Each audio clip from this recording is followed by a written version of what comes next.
captain said the tensions are so high that if we discover that the Federation colony on Apollo 3 was destroyed by the Klingons, there will be war between the Federation and the Empire. I know. That was a daunting possibility. But the survey landing party just returned. They're pretty sure the colony was actually wiped out by a collision with a passing comet. Well, that's great news. Now we won't be going to war with the Klingons.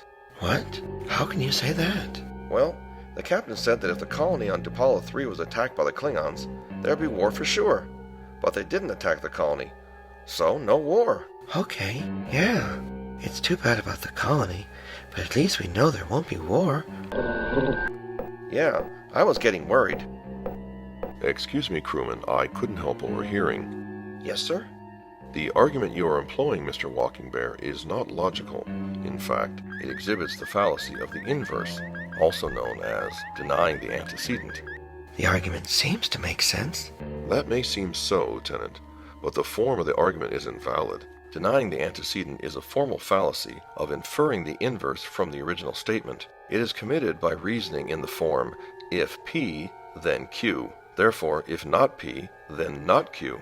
The invalidity of arguments with this form is most readily demonstrated by forming a counterexample with true premises, but an obviously false conclusion, such as, if you are traveling at warp speed, then you are aboard a starship.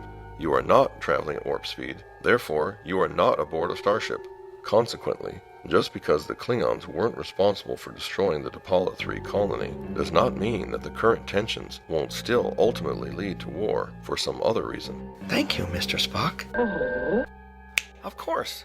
I should rethink what I'm trying to say. That would be best.